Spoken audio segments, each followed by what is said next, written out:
제가 얼마 전에 대학가 근처를 좀 산책을 했거든요. 눈에 띄는 식당에 들어갔어요. 여러분들 보이십니까? 가격 요즘 시국에 맞지 않는 가격보다 7,000원. 야, 요즘 대부분 만원이 넘잖아요, 웬만해서는. 근데 여기는 뭐 7,000원이야. 심지어 셀프바도 있습니다. 셀프바도 있어. 여기 햄도 있고, 그리고 옆에 밥솥도 있어서 밥도 무한대로 먹을 수 있어요. 학생들에게 굉장히 인기가 많을 것 같죠, 딱 봐도. 실제로 제가 찍은 건 아니지만 빈자리가 없었어요.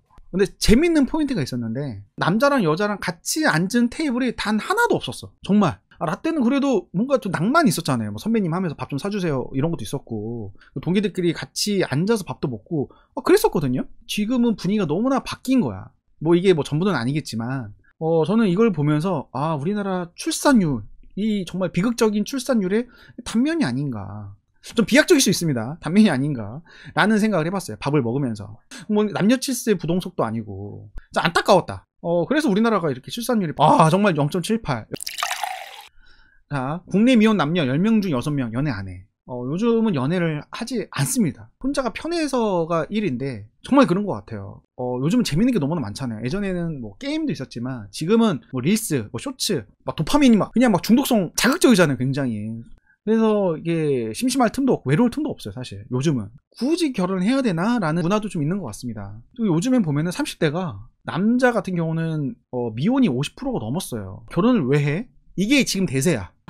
진짜 시대가 이렇게 변했습니다. 예전에는 너 결혼 안 할 거야? 왜 안 해? 안 한 이유가 뭐야? 이렇게 좀 뭔가 특이한 취급을 받았는데, 지금은 결혼하면 특이한 취급을 받아요. 와, 시대가 변했습니다. 너 왜 결혼이라는 걸 하냐? 지금 이렇게 변했다니까?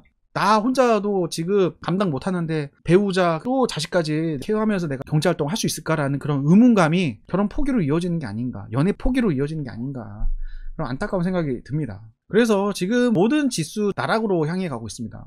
신혼부부 줄고 있고, 인구 감소하고 있고, 자녀 생산 가능 인구까지 여러모로 모든 상황들이 최악으로 내다보고 있습니다. 합계 출산율이 0.8 기준으로 봤을 때 100명이 애를 낳으면 여자가 이제 50명이니까 58에 40명이고, 또 그 다음 세대는 16명, 다음 세대는 6명, 이런 식으로 기하급수적으로 인구가 줄어듭니다. 심각하죠. 0.8이 이렇게나 무서운 거예요. 근데 지금 0.7, 0.6 이야기도 나오고 있어요. 얼마 전에 한국은행에서 저출산 방안 보고서를 냈는데, 1번 한국의 가족 관련 정부 지출, 경제를 좀 지원을 해주자. OECD 평균만큼, 그럼 0.05 정도 올라갑니다. 0.05. 별로 이렇게 늘어나는 것 같지는 않지만. 두 번째는 육아휴직. 육아휴직도 OECD 국가 평균만큼 올려주면은 한 0.1 정도 올라간다. 그 다음에 청년층 고용률 평균 정도만 올려줘도 0.119. 가장 효과적인 게 도시 인구 집중도만 해소되어도, OECD 평균만큼 해소되어도 무려 0.414, 지금 0.7이거든요. 굉장한 상승이다. 다음은 혼외 출산 비중, 결혼하지 않고 출산하는 비중이 우리나라가 2.3%밖에 안 되거든요. 결혼하지 않고 애 낳는 거는 좀 사회적인 분위기가 보수적이죠.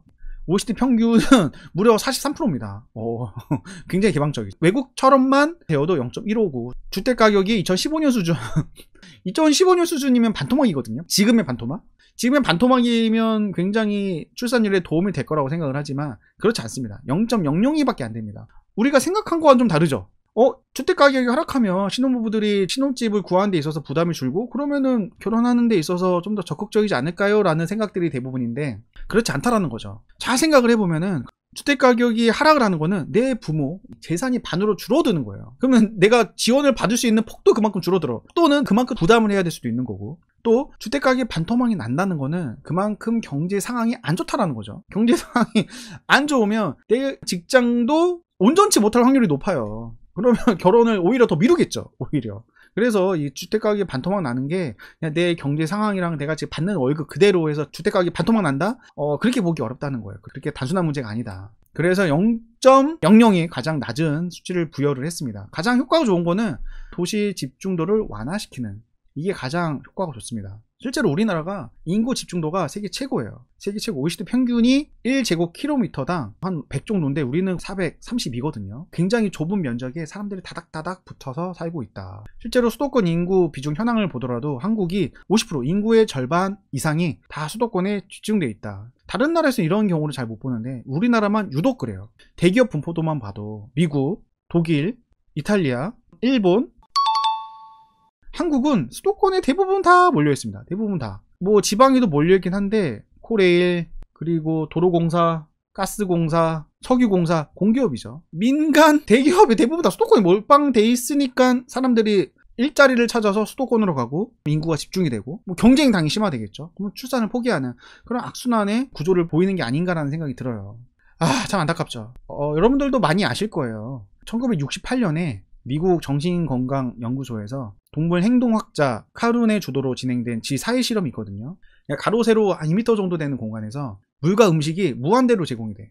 지들에게는 정말 유토피아, 파라다이스죠. 천적도 없어. 그냥 천국이야 여기는. 여기 지 한 쌍을 풀어놓고 이들의 사회가 어떻게 되는지 한번 실험을 해보는 그런 거였는데 600일 정도 경과를 하니까 2200마리까지 증가를 했습니다. 풍족하니까. 하지만 그 이후부터 수컷들은 짝짓기를 더 이상 하지 않아. 신기하지 않습니까? 암컷들도 육아를 더 이상 하지 않아. 너무나 밀집도가 높고 스트레스가 많고 그러다 보니까는 2200마리까지 찍고 그 다음부터는 쭉쭉쭉쭉 개체수가 감소하는 흡사 지금 우리나라의 모습을 보는 것 같죠. 이게 시사점이 있는 거죠. 우리나라의 모습과 지4의 실험 그런 모습이 굉장히 닮아 있고 예전의 실험이 현재의 모습으로 비춰봤을 때 시사점이 있다. 결혼을 왜 안 하는지 설문조사를 해보니까 1위가 경제적 부담이거든요.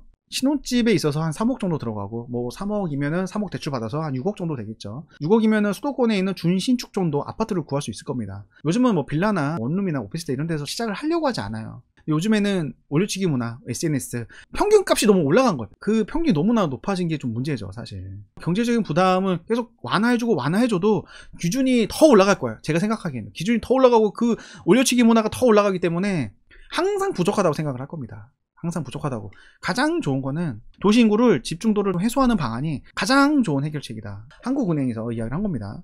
하지만 그 나라가 성장하기 위해서는 모여 사는 게 가장 좋거든요. 전 세계적인 트렌드도 메가시티가 지금 현재 트렌드예요. 모여 살아야지 시너지가 나죠. 인재 구하기도 좋고 협력사도 가까이 있는 게 훨씬 더 좋고 사람들이 모여 있으면은 아이디어 영향을 받기 때문에 거기에서 오는 시너지가 굉장하거든요. 그래서 판교라든지 실리콘밸리라든지 많은 기업들이 몰려있는 것도 그리고 거기서 굉장히 많은 부가가치가 일어나는 것도 모여있기 때문에 그런 거 모여있기 때문에 그런 상호작용들이 새로운 아이디어를 탄생시키고 그게 굉장히 큰 좋은 혁신으로 이어지기 때문에 모여있는 게 도시가 발전하고 국가가 발전하는 길은 맞습니다. 하지만 딜레마죠. 경제 발전을 선택하면 인구가 소멸되고 인구 소멸 막기 위해서 도시 밀집도 완화를 하면 경제 발전 둔화되고 이러지도 저러지도 못한 행동 불능 상태.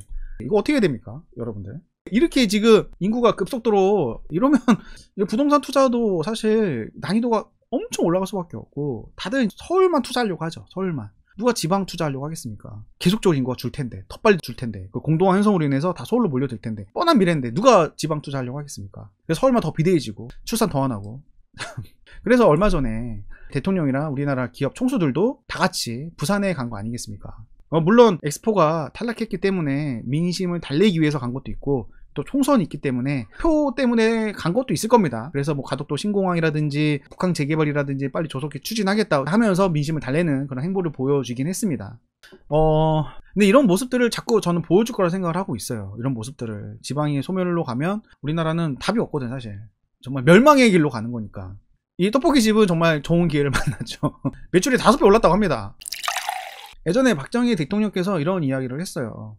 읽어드릴게요. 서울은 지금도 포화 상태이고 강남 개발도 한계가 분명해. 경기도까지 전 국토에서 국민들이 올라오고 있는 상황이네. 국가의 모든 인구와 역량을 한 도시에 집중한다면 과연 어느 정치인들이 진심으로 지역 개발에 나서겠는가. 그것이 돌이킬 수 없을 정도로 진전되었을 때에는 이미 다른 도시를 키우기에도 늦네. 굉장한 인사이트 아니겠습니까? 몇 수 앞을 내다봤습니다. 정말 그렇죠. 지방은 공동화 현상으로 인해서 빠르게 지방 인구는 감소하고 있고 도시 인구는 오히려 더 비대해지고 있는 상황이죠. 일단 애를 안 낳으면은 제일 먼저 없어지는 게 뭡니까? 초등학교가 없어져요.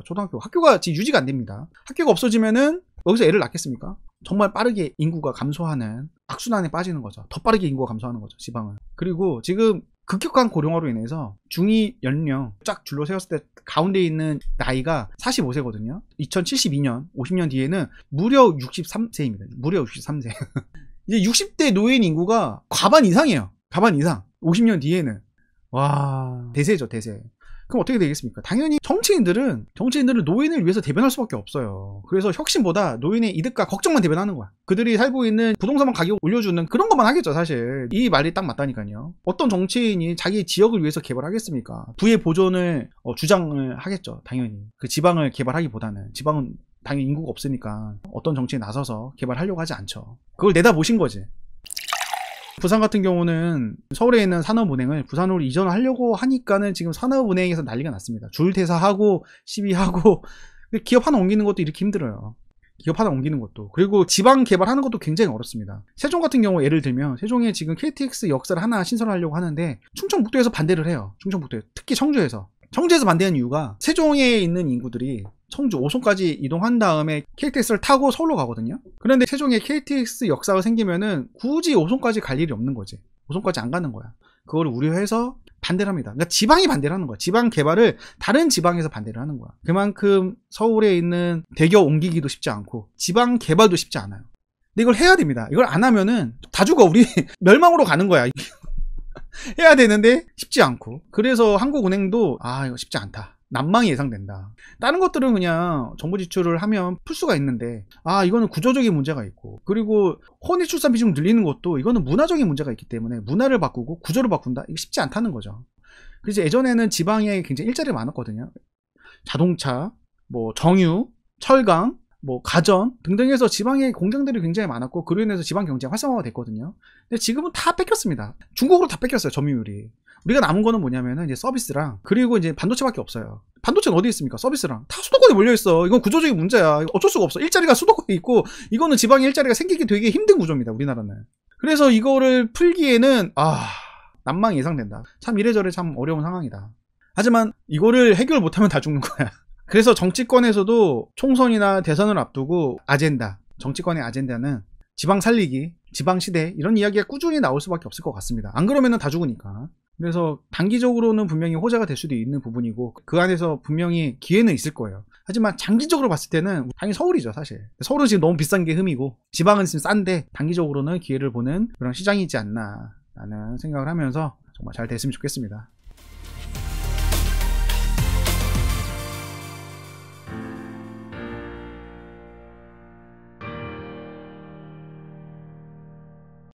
진짜 심각하긴 해요. 이민청 설립해야죠.